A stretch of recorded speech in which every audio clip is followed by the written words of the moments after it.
Comment arrêter un saignement de nez? Les saignements de nez, aussi appelés épistaxis, sont un trouble qui peut apparaître spontanément. Les saignements de nez se produisent lorsque la muqueuse à l'intérieur du nez est blessée ou sèche. Le saignement est alors provoqué par les dommages au niveau des petits vaisseaux sanguins dans le nez. Presque tous les saignements de nez sont provoqués par des vaisseaux sanguins situés dans le septum nasal, à l'intérieur des tissus qui séparent les deux narines. Les saignements de nez se produisent plus fréquemment chez les patients qui présentent des allergies nasales, des sinusites, de l'hypertension ou des troubles de la coagulation. 1. Si vous comprenez les causes de vos saignements et si vous savez les gérer, vous arriverez à mieux prendre soin de votre nez qui saigne. Partie 1. Apportez les premiers soins lorsque le nez saigne. 1. Positionnez votre corps. Si vous n'avez pas de problème grave qui a provoqué le saignement du nez, vous pouvez prodiguer les premiers soins à votre nez pour que le saignement s'arrête. Pour commencer, asseyez-vous, car vous serez plus à l'aise que si vous restiez debout. Penchez la tête en avant pour que le sang s'écoule par vos narines. Vous pouvez garder une serviette sous votre nez pour récupérer le sang qui coule. Ne vous allongez pas, car cela pourrait faire couler le sang dans votre gorge. 2. Appuyez sur le nez. Avec un de vos doigts et votre pouce, pincez la partie basse de votre nez pour fermer complètement les narines. En pinçant à cet endroit-là, vous appliquez directement une pression sur la région où se trouvent les vaisseaux sanguins abîmés. Cela rend la procédure plus efficace, car cela aide à arrêter le flux sanguin. Continuez de pincer votre nez pendant 10 minutes, puis relâchez. Si le saignement continue, appuyez de nouveau pendant 10 minutes. Pendant que vous le faites, respirez par la bouche. 3. Rafraîchissez-vous. En faisant baisser la température de votre corps, vous pourrez réduire le flux sanguin dans votre nez. Pour ce faire, mettez des glaçons dans votre bouche. Cela permet de faire baisser la température de votre corps plus vite que si vous appliquiez du froid sur la partie extérieure de votre nez. Cela vous aide aussi à garder cette température basse pendant plus longtemps. C'est une méthode beaucoup plus efficace que de mettre une compresse froide sur votre nez. Selon une étude récente, les compresses froides appliquées sur le nez ne sont pas très efficaces. Vous pouvez aussi sucer une glace à l'eau pour obtenir le même effet. 2. 4. Utilisez un vaporisateur nasal à l'oxymétazoline. Si votre nez saigne, mais si cela arrive rarement, vous pouvez essayer un médicament sous forme de vaporisateur si vous n'avez pas de problème de tension sanguine. Ce médicament provoque le resserrement des vaisseaux sanguins dans le nez. Pour l'utiliser, prenez un petit bout de coton ou une petite gaze, versez-y 1 ou 2 gouttes du vaporisateur dessus, insérez-le dans vos narines, continuez de les pincer et vérifiez si le nez saigne toujours au bout de 10 minutes. 3. Si le saignement s'est arrêté, ne retirez pas le coton ou la gaze pendant environ 1 heure, car le saignement pourrait recommencer. Vous pouvez provoquer une annexion et une congestion nasale en utilisant ce médicament trop souvent, c'est-à-dire plus de 3 à 4 fois par jour. 4. Ces vaporisateurs sont à utiliser seulement si le saignement ne s'arrête pas après avoir pincé le nez pendant 10 minutes. 5. Lavez-vous le nez et reposez-vous. Une fois que le saignement s'est arrêté, vous pouvez nettoyer la zone tout autour de votre nez avec de l'eau chaude. Une fois que vous vous êtes nettoyé le visage, vous devez vous reposer pendant un moment. Cela évitera que le saignement ne recommence. Vous pouvez vous allonger pour vous reposer. Partie 2. Évitez les saignements dans le futur. 1. Prenez soin de votre nez. Puisque les saignements peuvent être déclenchés par des gestes personnels, il existe des mesures préventives que vous pouvez mettre en place pour prévenir les saignements à l'avenir. Vous devriez éviter de vous mettre les doigts dans le nez. Cela peut provoquer des blessures au niveau des vaisseaux sanguins sensibles à l'intérieur du nez. Vous pourriez aussi détacher des croûtes de sang qui recouvrent des blessures et vous pourriez refaire partir le saignement. Vous devriez aussi garder votre bouche ouverte pendant que vous éternuez pour éviter une expulsion trop rapide d'air par le nez. Vous devez garder la muqueuse intérieure de votre nez hydratée en y appliquant doucement une couche de vaseline ou de gel nasal avec un coton-tige, 2 fois par jour. 5. Mouchez-vous toujours doucement et une narine après l'autre. Vous devriez aussi tailler les ongles de vos enfants pour éviter qu'ils ne se blessent. 2. Achetez un humidificateur. Pour faire augmenter le taux d'humidité dans votre environnement, vous pouvez acheter un humidificateur. Vous pouvez utiliser votre humidificateur chez vous ou au travail pour éviter que l'air ne devienne trop sec, surtout pendant l'hiver. Si vous n'avez pas d'humidificateur, vous pouvez placer un récipient en métal sur les radiateurs pour humidifier l'air. 3. Augmentez votre consommation de fibres.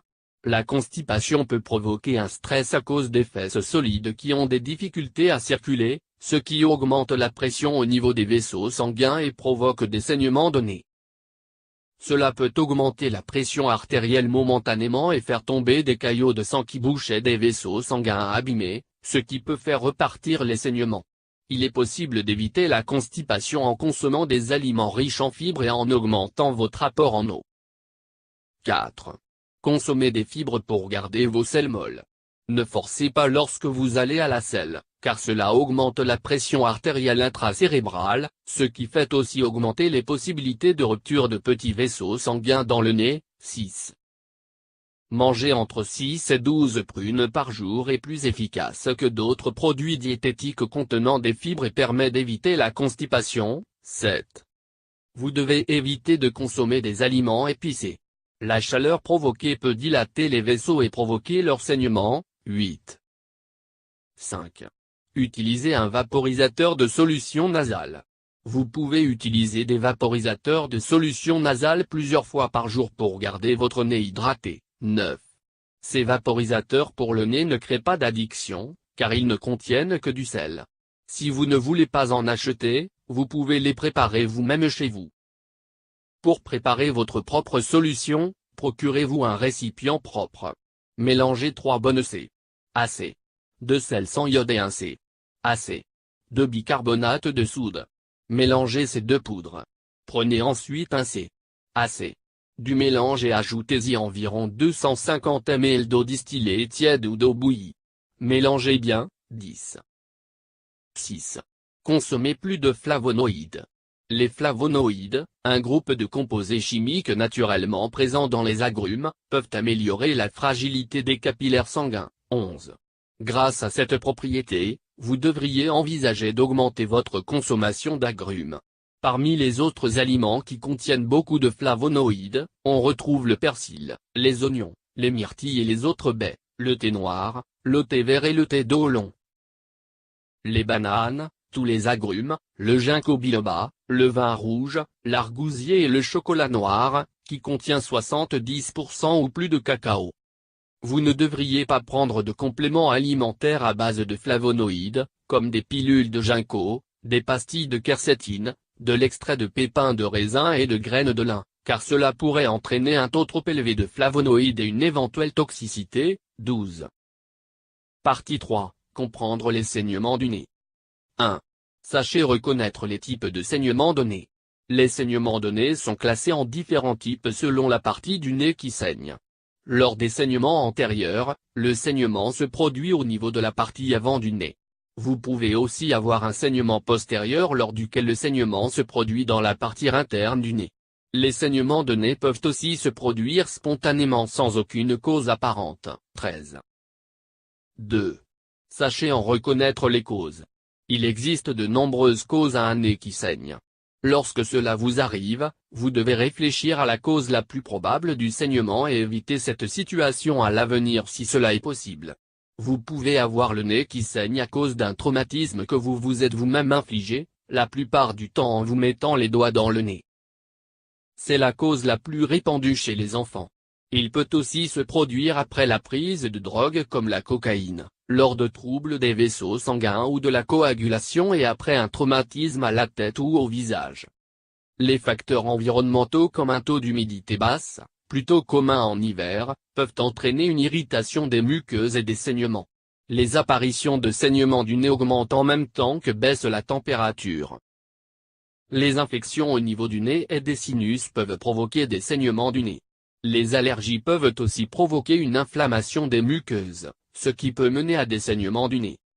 Dans certains cas spécifiques, les migraines chez les enfants peuvent aussi provoquer des saignements du nez. 14. Un traumatisme au visage peut aussi être suivi d'un saignement du nez. 3. Évitez certaines situations. Si votre nez saigne, vous devriez éviter certaines situations et certains gestes qui pourraient le faire aggraver. Ne vous penchez pas en arrière. Cela pourrait faire couler le sang dans votre gorge, ce qui pourrait alors vous faire vomir. Vous devriez aussi éviter de parler et de tousser. Cela pourrait irriter la muqueuse nasale et entraîner un nouveau saignement. Si vous devez éternuer pendant que votre nez saigne, vous devez essayer de le faire par la bouche pour ne pas abîmer encore plus votre nez et aggraver le saignement. Ne vous mouchez pas le nez et ne vous mettez pas les doigts dans le nez, surtout au moment où le saignement commence à diminuer. Vous pourriez détacher des caillots de sang qui se sont formés et le saignement pourrait reprendre. 4.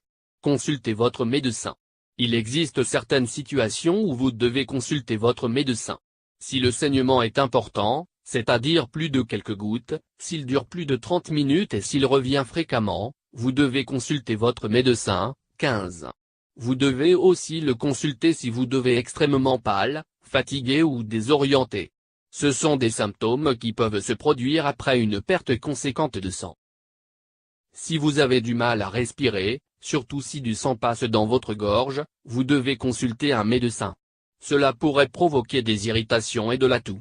Il est aussi possible que cela provoque une infection, ce qui peut alors provoquer des problèmes de respiration.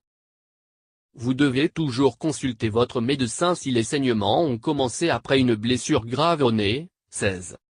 Vous devez aussi consulter votre médecin si votre nez saigne pendant que vous suivez un traitement qui évite la coagulation du sang, par exemple en prenant de la warfarine, du clopidogrel ou de l'aspirine quotidiennement. 17.